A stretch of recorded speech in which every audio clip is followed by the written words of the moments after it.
அஷ்ஹது அன் லா இலாஹா இல்லல்லாஹ் வஹ்தஹு லா ஷரீக லஹு. அனைத்தும் அல்லாஹ்வுக்கே, அந்த அல்லாஹ்வை தவிர வேறு தெய்வங்கள் இல்லை என்று நான் சாட்சியம் பகர்கின்றேன். நாம் வழிபடக்கூடிய அந்த அல்லாஹ் ஒருவராகவும் பழித்தவராகவும் இணைகள் அற்றவராகவும் ஏகோபித்த அதிகாரத்திற்கு உரிமை உள்ள ஒருவராகவும் இருக்கின்றார். அத்தகைய நம்முடைய மகத்தான மிக்க அருளாளரை, மிக்க கருணையாளரை, பரிபூர்ணமானவை, கண்ணியமிக்க அந்த ஒருவரை, அடக்கியாள அந்த வழிகாட்டியை,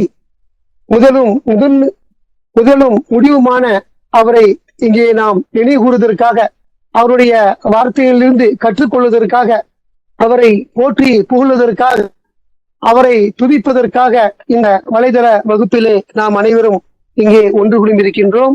அல்லாஹ் அவரை மட்டும் நாம் அடையாளம் கண்களாக அல்லாஹ் நம்மை ஆக்கி வைத்திருக்கின்றார்.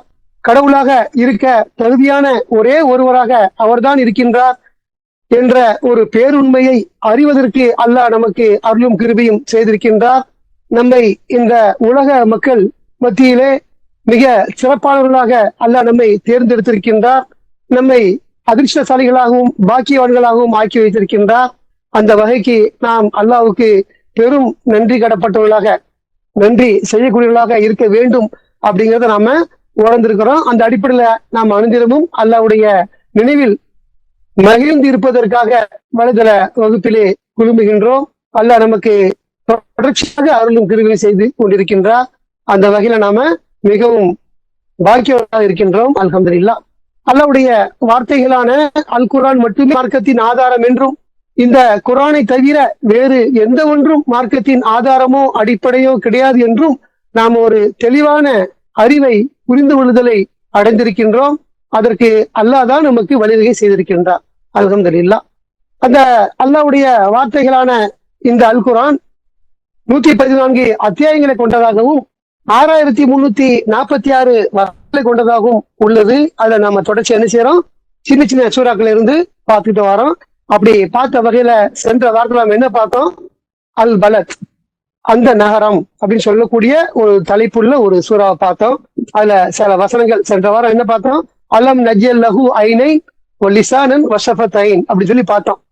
இது அவர்களுக்கு நாம இரு கண்களை நாம் தரவில்லையா, ஒரு நாவும் இரு உதடுகளும் அப்படிங்கிறத நம்ம பார்த்தோம். அவருடைய தொடர்ச்சியா வருது. வகதே நாகும், அவங்களுக்கு நாம வந்து 2 பாதையில காட்டினோம்னு சொல்லி வருது. இன்ஷா அதை பார்ப்போம். 10வது வசனத்திலிருந்து பார்த்தோம். அவுது பில்லாஹி மினஷ் ஷைத்தானிர் ரஜீம். 2 பாதைகளை நாம் அவனுக்கு காட்டவில்லையா அப்படின்னு ஒரு கேள்வி வைக்கிறார். மனித வர்க்கத்திற்கு நல்லது கெட்டது அப்படிங்கிற ஒரு 2 விஷயம் இருக்குது. நன்மை தீமை இருக்குது இல்லையா, அது மாதிரி உண்மை பொய் எல்லாத்துக்குமே ஒரு ஆப்போசிட் இருக்கும். நல்லதுக்கு ஒரு கெட்டது இருக்கும். அது மாதிரி அல்லாஹ் நமக்கு பாதையில 2 பாதை வச்சிருக்கிறார். ஒண்ணு நல்ல பாதை, அது கடவுளுடைய பாதை, அவரை அடைவதற்கான பாதை, அவரை நம்மை மீட்டுக் கொள்வதற்கான ஒரு பாதையாக நமக்கு அதை அல்லாஹ் சொல்றாரு. அது என்ன பாதைங்கிறத அதோட தொடர்ச்சி அந்த வசனத்துல பார்ப்போம். ஆக 2 பாதைங்கிறது ஒண்ணு இலகுவான பாதை இருக்குது. அவர் இலகு அங்க சொல்லலனாலும் கூட எதை அவர் சொல்றாருன்னா கடினமான பாதையை தேர்ந்தெடுக்க வேண்டும்ங்கிறார். 2 பாதை இருக்குது, அதுல கடினமான பாதையை தேர்ந்தெடுக்க வேண்டும். என்ன அர்த்தம், அவ இலகுவான பாதைங்கிறது ஒண்ணு இருக்குது அப்படின்னு அர்த்தம். அப்போ நம்ம 2 பாதையில நாம் அவனுக்கு காட்டவில்லையா அப்படிங்கிற 2மே நம்ம அறிஞ்சிருக்கோம். நல்லது நமக்கு தெரியும், கெட்டதும் தெரியும். எது நன்மைன்னு தெரியும், எது தீமைன்னு தெரியும், எது பொய்ன்னு தெரியும், எது உண்மைன்னு தெரியும், எது சத்தியம்னு தெரியும், எது அசத்தியம்னு தெரியும், எது ஹக்குன்னு தெரியும், எது பாத்தில்னு தெரியும். அந்த அளவுக்கு இயல்பாவே அல்ல நமக்கு உள்ள அதை வச்சிருக்கிறாரு.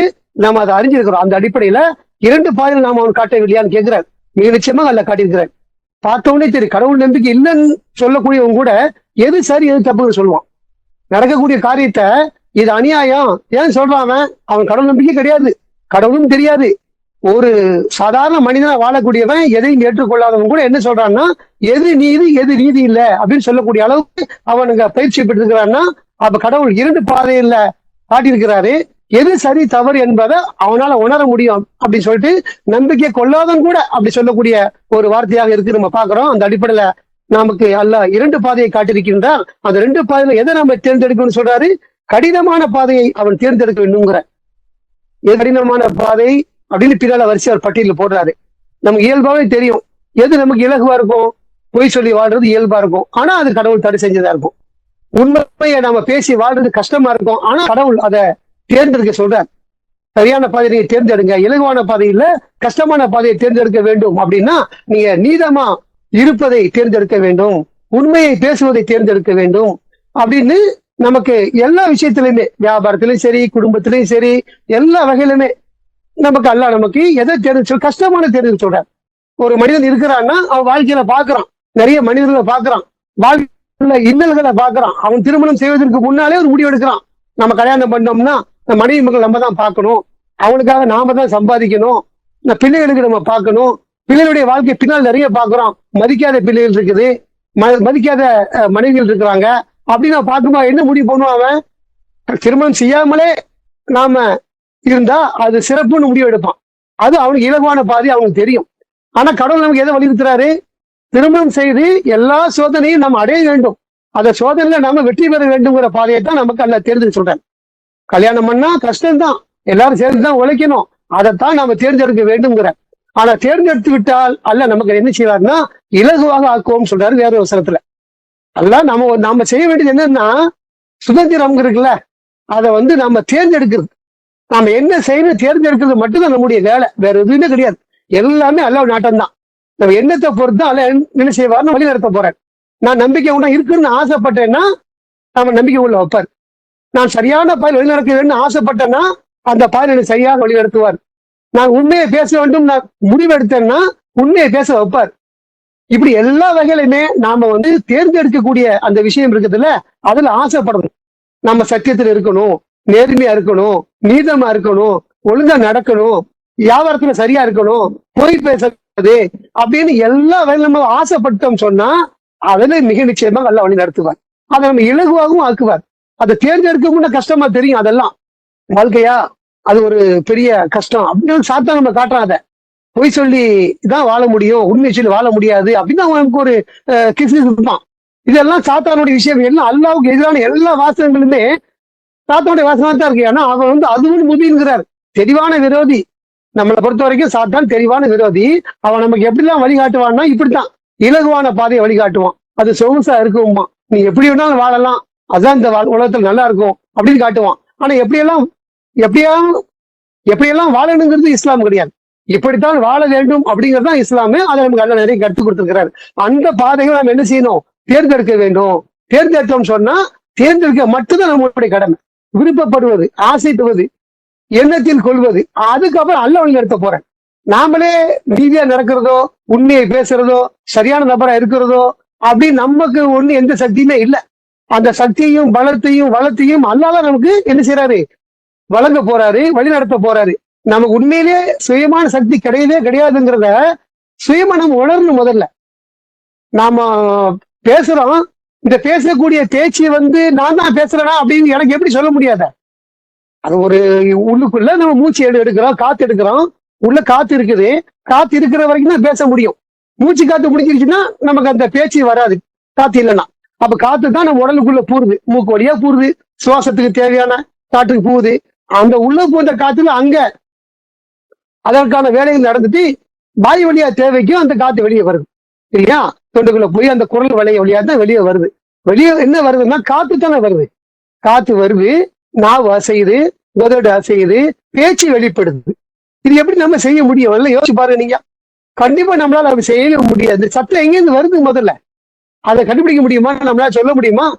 காத்து உள்ள காத்து வெளியே வருதுங்க. எப்படி கன்வெர்ட் ஆகுது சவுண்டா?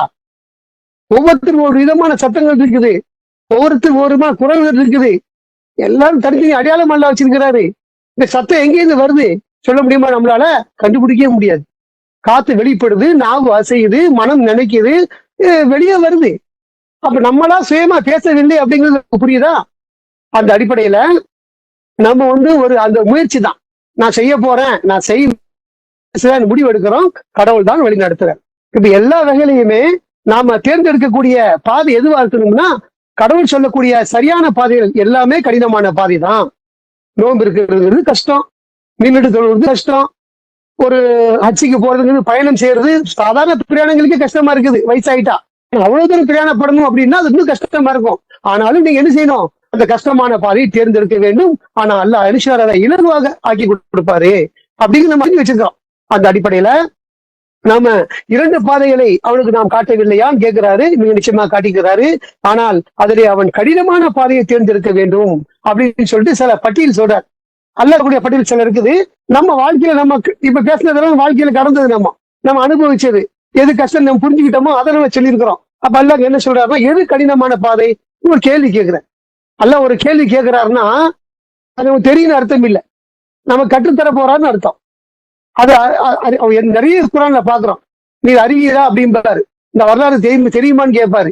தெரியுமா கேட்கிறாரு. அப்படி இல்லை, நம்ம அப்படி இயல்பு எப்படி பேசணுமா, எப்ப கேள்விப்பட்டியா அப்படின்னு கேட்போம். இதை சந்திக்கும் போது ஏதாவது ஊர் செய்தி இருக்கு வச்சுங்களேன், எப்ப கேள்விப்பட்டியாமா, கேள்விப்பட்டியானா இப்படிதான் நீ சொல்லவே போற, எப்படி அவன் கேள்விப்படுவான்? அவனுக்கு ஒண்ணுமே தெரியாது. நீ தான் சொல்ல போற விஷயத்த. ஆனா சொல்லும் போது என்ன சொல்லுவான், நீ கேள்விப்பட்டியா அப்படின்னு கேள்வி கேட்டு ஆரம்பிப்போம். பாத்தீங்களா? இந்த மாதிரியான ஒரு அணுகுமுறை தான் மனிதனுடைய பாசையில, நம்முடைய புழக்கத்துல நாம் எப்படி இருக்கிறோமோ அப்படி அல்லாஹ் நமக்கு கற்றுக் கொடுக்குறாரு. எப்படி, எது கடினமான அதை அந்த கேள்வி அல்லாஹ் சொல்ற சொல்லிட்டு பின்னாலே அந்த விஷயத்தை சொல்லிடுவார். அது என்ன வருது, அதாவது விலை விஷயத்தான ரஜி அடிமைகளை விடுவித்தல் அப்படின்னு ஒரு வாசகத்தால சொல்றார். அடிமைகளை விடுவித்தல்னா என்ன? நாம் அறிஞ்சு வச்சிருக்கிறோம். பழங்காலத்துல மக்களை அடிமைப்படுத்தி வச்சிருந்தாங்க. போருக்கு போனா கைது பண்ணி கொண்டு வருவாங்க. இல்லைன்னா சில பேர் தன்னுடைய அடிமைகளை விலக்கி விற்பாங்க, தன்னுடைய சொந்த பிள்ளைகளை அடிமைக்கு கொடுப்பாங்க. அந்த மாதிரி காலம் இருந்துச்சு. பிள்ளைகளை விற்கக்கூடிய, மனிதர்களை விற்கக்கூடிய காலம் இருந்துச்சு. பல பணக்காரன் பொருள் வாங்குற மாதிரி ஆளை வாங்கி வச்சுக்கிடுவான் தன்னுடைய வேலைகளுக்கு. வீட்டு வேலை, காட்டு வேலை, எதுவா இருந்தாலுமே சொந்த வேலை, எல்லா பயன்பாட்டுக்கும் இந்த அடிமையை இஷ்டத்துக்கு பயன்படுத்தலாம். சாப்பாடு மட்டும்தான் போடுவாங்க, சம்பளம் இருக்காது. அந்த மாதிரி ஒரு காலம் ஒன்று இருந்துச்சா இல்லையா? அந்த அடிமையான காலத்துலதான் அல்லாஹ் சொல்றாரு, கடினமான பாதையை தேர்ந்தெடுக்க வேண்டும். அது என்ன பாதைன்னு சொன்னா, அடிமைகளை விடுவித்தல் அப்படிங்கிறார். அடிமை விடுவிக்கிறதுங்கிறது எவ்வளவு பெரிய கஷ்டமான வேலை தெரியுமா? ஒரு வாழ்க்கை முழுக்க ஒருத்தர் சிக்கிட்டா நம்மளுக்கு வீட்டு வேலைக்கு அவன் ஆரோக்கியமா இருக்கும் பொழுதெல்லாம் என்ன செய்வான்? நம்முடைய ஆடைகளை துவைச்சு தருவான், வீடை சுத்தம் பண்ணுவான், சமையல் பண்ணுவான், எல்லா பணிகளுக்கும் நம்ம என்ன செய்வான்? அவன் உட்படுத்துவான். ஏன்னா அவன் அடிமை, நம்முடைய ஆடு அப்படின்னு சொல்லி நம்ம பயன்படுத்துவோம். அதுவும் அந்த காட்டு மிராண்டி காலம். நம்மளா ஒரு ஈவ் ஷோ பார்ப்போம். நம்மள மாதிரி மனுஷன் தானடா, எவ்வளவு வேலை செய்வான் அவன், அளவா செய்ய சொல்லுவோம் அப்படின்னு பார்ப்போம். அவனுக்கு கடுமையான கஷ்டம் கொடுக்க மாட்டான். உன்னால முடிஞ்சதை செய்ப்பா அப்படின்னு சொல்லி சொல்லுவோம். நம்ம இறக்க கூட உள்ள ஒருத்தர். ஆனா நம்பிக்கை கொள்ளாத ஒருத்தன், கடவுளை அறியாத ஒருத்தன், இறக்கம் இல்லாத ஒருத்தன் காட்டு மாதிரி எப்படி பயன்படுத்துவான்? அவனை மிஷின் மாதிரி பயன்படுத்தும், புளிஞ்சு எடுப்பான். அந்த மாதிரி ஒரு மனிதன் சிக்கினானா அவன் எப்படி லேச விடுவான்? அவன் இலங்கை விட மாட்டான் இல்லைங்க. எவ்வளவு கஷ்டமான விஷயம் தெரியுமா அது? ஒருத்தவர் அடிமை சிக்கிட்டா அவனை வெளியிடுறதுங்கிறது, விடுதலை செய்யறதுங்கிறது ரொம்ப கஷ்டமான விஷயம். ஆனா அல்லாஹ் என்ன சொல்றாரு? அந்த விஷயத்த சொல்றாரு, நீங்க அடிமையை விடுதலை செய்யணுங்கிறார். அடிமைகளை விடுவித்தல் அப்படிங்கிறார். அவனை சுதந்திரமா விட்டுரு அப்படின்னா அது எவ்வளவு பெரிய விஷயம் தெரியுமா? அது சில லட்சங்களை கொடுத்துரு அப்படின்னா அது கூட கஷ்டமா இருக்காது. 5 லட்சத்தை கொடு அப்படின்னா கொடுத்துட்டு அடுத்த சம்பாதிச்சிக்கலாம் அந்த விஷயத்த. ஆனா அடிமையை விட்டுட்டோம்னா திருப்பி அடிமை அவனை திருப்பி கொண்டு வர முடியாதீங்க. அப்படியாப்பட்ட ஒரு கடுமையான விஷயத்தை அடிச்சுறாரு. இது மாதிரி செய்யணுங்கிறாரு. இதுதான் ஹையஸ்டான விஷயமா இருக்கு அல்லாஹ் சொல்லக்கூடிய அந்த வார்த்தை, அந்த உதாரணம். நம்ம மேற்கே பேசணும் பாருங்க, அதெல்லாம் சாதா நம்ம சிந்தனைக்கு உள்ளது. ஆனா அல்லாஹ் சொல்லக்கூடிய இந்த விஷயம் மிக கடுமையான ஒண்ணு சொல்றாரு, அடிமைகளை விடுவித்தல். அதனை தேர்ந்தெடுங்கிறார். ஆனா நம்ம தேர்ந்தெடுத்துட்டு செஞ்சிட்டோம்னா அதுக்காக நம்ம காரியம் இலகுவா இருக்கும், அது வேற விஷயம். அதுதான் நம்முடைய நம்பிக்கையாளருடைய ஒரு நம்பிக்கை அதுக்கு இருக்குது. அவனை விடுவிப்பதால் நமக்கு நஷ்டம் ஏற்பட போறது இல்லை. அல்லாஹ் இன்னொரு மாற்று ஏற்பட நமக்கு தருவாரு. அதுக்கான காலங்கள் நடக்கும் பொறுத்த வரைக்கும். ஆனா அங்க அல்லாஹ் என்ன சொல்றாரு? அடிமைகளை விடுவிக்கணுங்கிற சொல்றாரு. அதே சமயத்துல கஷ்ட காலத்தின் போதும் உணவளித்தல் அப்படிங்கிறார். கஷ்ட காலத்தின் போது உணவளித்தல் என்ன? நாமளே சாப்பாட்டுக்கு கஷ்டமா இருக்கும் பொழுது, நமக்கே ஒரு அளவா இருக்கும் பொழுது, அப்பவும் நாம மற்றவங்க உணவளிக்கிறத நம்ம விரும்பணும். முதல் தேர்ந்தெடுத்த சொல்றாரு, அதை தேர்ந்தெடுக்க வேண்டும், கொடுக்கணும்னு சொல்லிட்டு. நாமளே ஏதாவது கொஞ்சம் உணவு இருந்தாலும் நமக்கே காணாது அப்படியே வச்சுக்கோங்களேன். எவ்வளவு இருந்தாலும் காணாதுன்னு சொல்லுவாங்க. எவ்வளவு இருந்தாலும் அது பல லட்சங்கள் சொத்து இருந்தாலுமே அதை கொடுக்கறதுக்கு மனசு வர. குறைவா இருக்கும்போது கொடுக்க மனசு உள்ளவன் தான் நிறைவா இருக்கும்போது கொடுக்க மனசு வர. உனக்கு விழுகுதா? குறைவா இருக்கும்போது கொடுக்க மனசு வரலன்னா எதுக்குமே மனசு வராது உனக்கு. அதுக்குதான் அல்லாஹ் சொல்றாரு, கஷ்ட காலத்தின் போதும் உணவு அளித்தல் அப்படிங்கிறார். நமக்கே கஷ்டமா இருக்குதா, அப்ப நீ சாப்பாடு கொடு. ஏன்னா அல்லாஹ் பறக்க செய்ய போறாரு.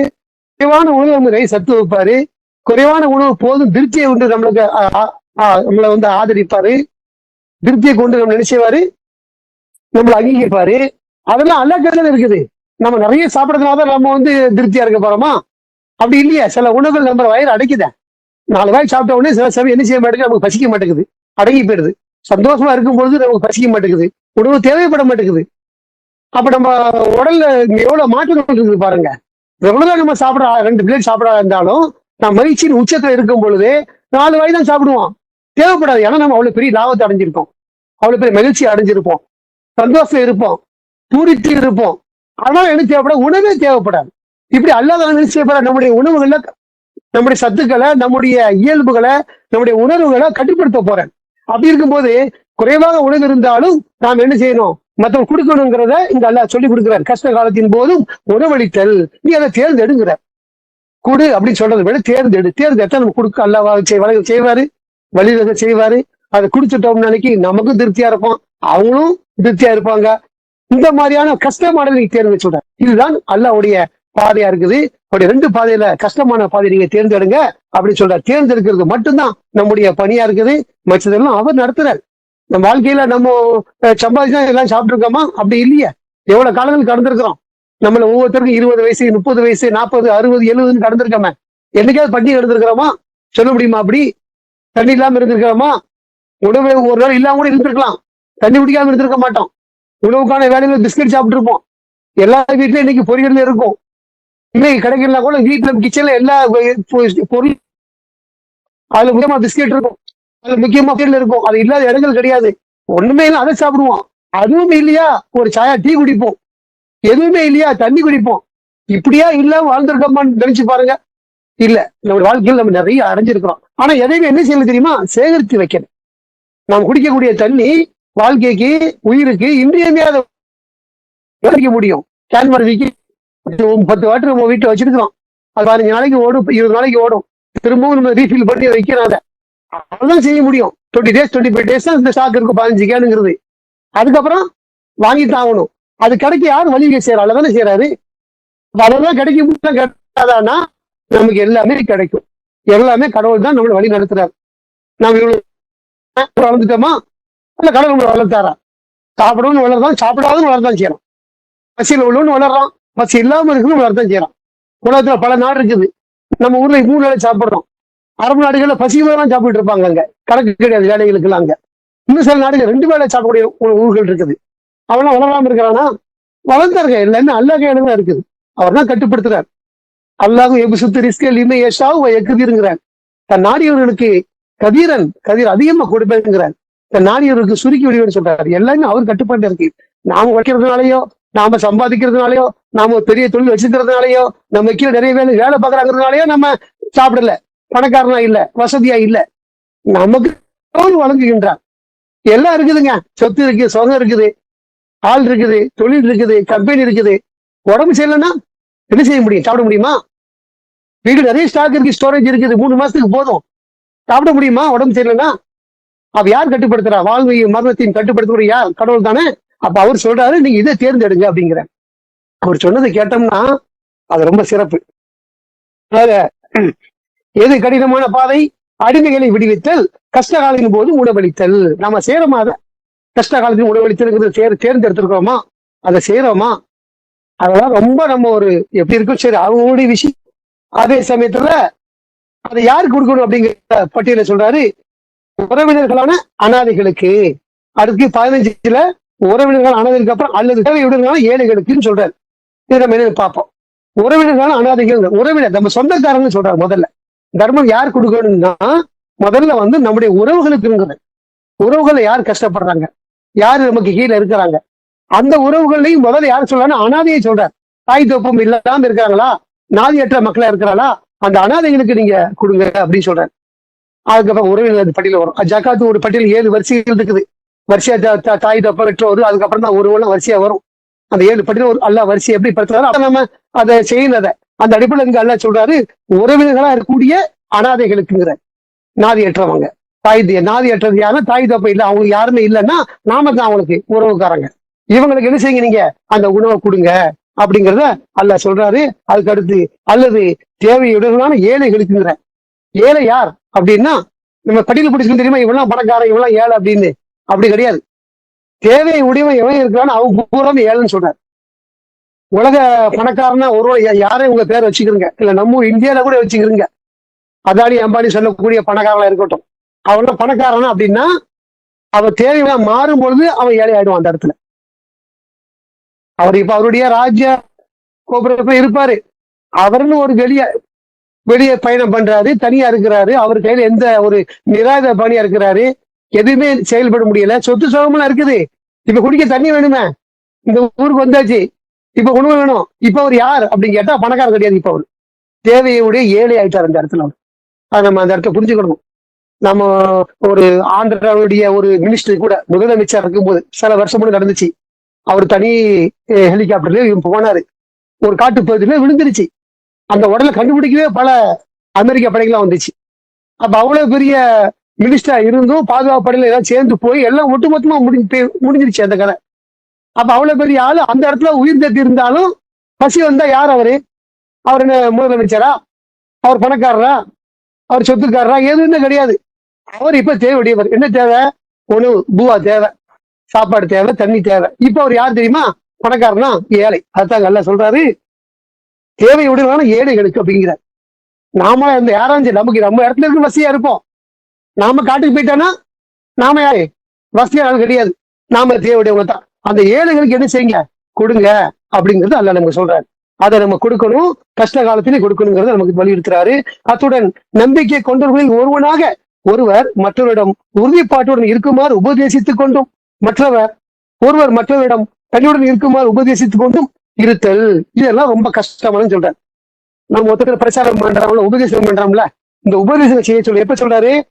நம்பிக்கை கொண்டவர்களில் ஒருவனாக ஒருவர் மற்றவரிடம் உறுதிப்பாட்டுடன் இருக்குமாறு உபதேசம். நாம ஒருத்தர் ராங்கா இருங்க, உறுதியா இருங்க, நம்பிக்கையிலிருந்து விலகி போயிடாதீங்க, தருகிடாதீங்க, நாம வாங்க எல்லாம் சேர்ந்து பேசுவோம், நம்ம தெரியாத விஷயங்களை பேசி தெரிஞ்சுக்கிடுவோம், தெரியாத விஷயங்களை கேட்டு தெரிஞ்சுக்கிடுவோம், குரான் என்னென்ன விஷயம் எங்க இருக்குது, நமக்குள்ள நாம என்ன செய்யணும்? கன்சல்ட் பண்ணிட்டே இருக்கணும், பேசிட்டே இருக்கணும். இப்படி பேசிட்டே இருக்கணும், நம்ம ஸ்ட்ராங்கா இருப்போம் அந்த ஒரு நம்பிக்கையில.